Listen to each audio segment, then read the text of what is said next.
Next thing I wanted to discuss was Jon Stewart making a very typical sort of leftist argument here about drag shows in front of kids, comparing them to gun rights. Even rights have responsibilities, and that within those responsibilities are responsibilities and order.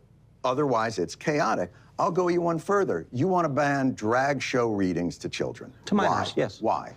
Why? What are you protecting? Why can we prohibit children from voting, those under 18 from voting? Why are you but banning, also that? Is that free speech? Are you infringing on that performer's free speech? They can continue to exercise their free speech, just not in front of a child. Why? Because the government does have a responsibility to protect. I'm sorry?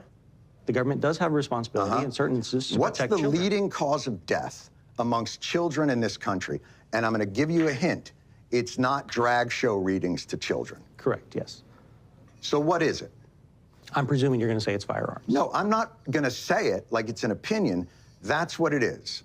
It's firearms. No, it isn't. More than... No. So let me explain where he's getting this from. There's some serious f***ery with the stats here. What do they consider a child to be when they do these stats? Do you think, Jake? Probably they would probably say anyone under 18 or No. no? No. Nope. Goes up to 19, actually, I think. Goes up to 19 years old. So you have all these gang killings and everything. Mm-hmm. Yeah. So when you have late teens, they consider them to be children, right? Here's the truth, though. The AR-15 in the United States, you're more likely to be beaten to death with people's hands and feet than you are to be shot with an AR-15. Most of the crime which happens with guns in the United States happens in minority communities with handguns. That's what happens. Like negligent, actual prepubescent children negligently shooting themselves with a firearm, not common at all. These people are some of the most notorious liars. They're some of the most notorious liars anywhere. And the reason that he wants to demonize, so I think about, we're going to demonize guns and glorify teaching children butt sex. That's the glorification. You know what I mean? Think about how backwards this mentality is and how stupid it is. You know, guns. What do you? Yeah. Go on. Go ahead. I was going to say, like, what do you think about Jon Stewart himself, though? Because a lot of people say that Jon Stewart could potentially be a candidate to run for office eventually, and he is a pretty charismatic guy. He's quite effective with his rhetoric and could be a potential force if he were to run for the Democrat side. Yeah, perhaps he could. And he's funny on the spot. He's a quick thinker, right? He might be able to do something effectively there. He would not be the first person who came out of entertainment who ran for public office successfully. We got Arnold Schwarzenegger, Jesse Ventura. The list kind of goes on and on and on. Ronald Reagan, who was a president, was an actor. The entertainment over to politics, there is some transition, but not so much for like online creators. You have to have some of these kind of Hollywood connections and then get those guys to fund these massive campaigns, especially on the Democrat side. So could he be effective? Sure. As a politician, he could. He could. The problem is like the will for guns, the will for outlawing guns, that's pretty much gone. So ever since COVID-19, the leftists really changed their tune on guns. When it came time for like BLM riots and things like that, suddenly the rhetoric of we need to cut off parts of an American city, rename it Chaz and then Chop, right, and have an armed insurrection going on there. The communists and socialists were like, no, people need to have guns. So the left has really kind of backed off on the whole gun control thing. It's just now starting to make a resurgence on the Democrat side as a potential social issue, but there's not a lot of political will behind it. Yeah, I remember when I first started getting involved or started getting interested in politics, I would watch a lot of Michael Moore documentaries, and you had the Bowling for Columbine, and I was just of the opinion... Bowling for cheeseburgers? Back in the day that the gun rights in America are so bad and the NRA. But now, obviously, I'm completely on the other side of the issue. But, I mean, if you guys had I don't think it's possible, actually, for you guys to have your gun rights taken away, because there are so many people who are armed to the teat, like you, for example, who just wouldn't put up with it.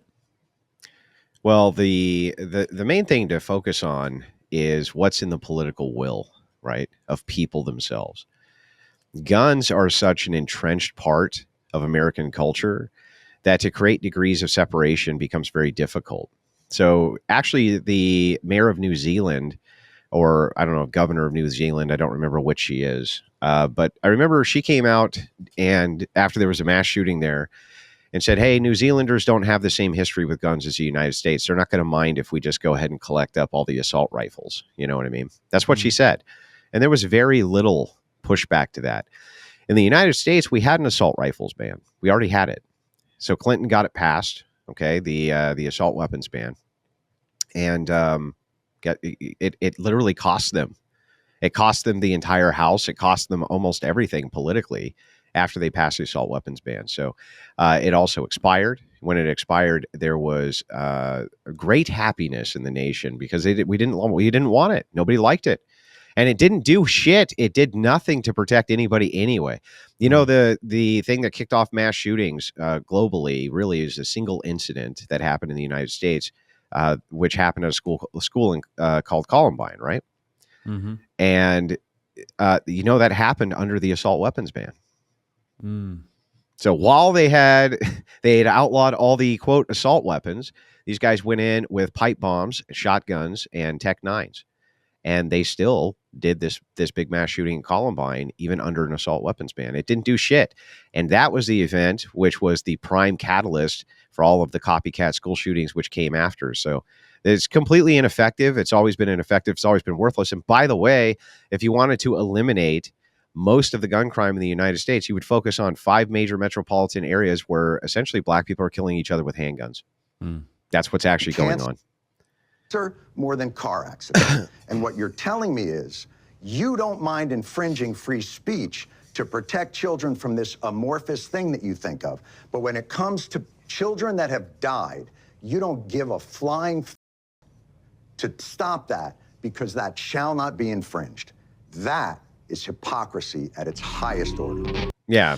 So the argument here that Stewart's making, unfortunately, his opponent fell for the trap, the snare here. So Stewart's trying to get out of him that the reason that he's trying to stop trans story time is to protect children.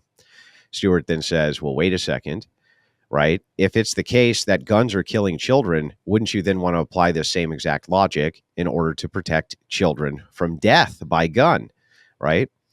The interesting part here, though, is that you can easily untangle these two issues, right? These two social issues and say, okay, the thing that's really interesting is that the Second Amendment actually has a non-infringement clause, right? This cannot be infringed, period. There's not supposed to be any infringement. Infringement would mean what? Any curtailing of it whatsoever. First Amendment does not have those restrictions. That's one. Then the second thing is you can just point this out. What are the positive outcomes of Trans Story Hour? What are they? What are the social positive outcomes? Is Trans Story Hour necessary to protect the infrastructure of the United States against foreign enemies and domestic enemies? Is Trans Story Hour going to help us overthrow a tyrannical government? Is Trans Story Hour going to assist with any of these things? The answer is no. So there's degrees to these things too. I don't know. I would love to obliterate Stewart on the gun argument. The liberals are stupid when it comes to this. And the only thing you need to point out is, okay, let's protect children. What's the best way we can do that? The only thing you ever have to say to Stewart is, can we take a look at the racial demographics when it comes to gun violence in the United States? And you would watch his entire worldview collapse in front of him. How do I know? Because political operative Brianna Wu, who headed up the Progressive Victory chapter, which went and bought up all of Twitch politics. I had a debate with that trans guy on this very topic, guns. And guess what I brought up? Really?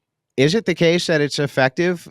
So what Wu kept doing was saying, hey, look at in these Democrat stronghold areas, there's very little gun crime with all these staunch gun laws. And I'm like, yeah, and what's the racial demographic there? Guess what it was? Could you imagine what it was, Jake? What was it? I'd imagine it would lean heavily towards the African-American ilk. No. The places where these liberal strongholds where there was very little gun crime, they were basically all white areas. However, would be, Maine and stuff like that. Yep. But however, when you moved over to the places, she was like, but what about the Republican places with the loose gun laws? Guess what we found the most in the way of demographics was You'll never More guess. chocolate. More Yeah. chocolate. So the thing is that it's due to this particular group with guns. That's what most of the problem comes from when you're sourcing these gun crimes and things like this. And the second you bring that up to a progressive, their entire argument collapses.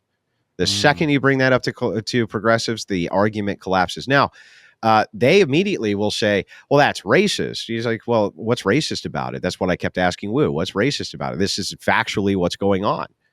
And Wu was like, well, I don't actually know why that's racist. I've just been trained to give that parrot-like response. But that is the truth.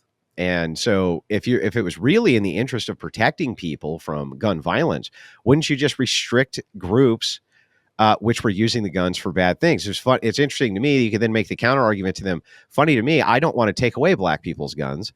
You do. Isn't that interesting?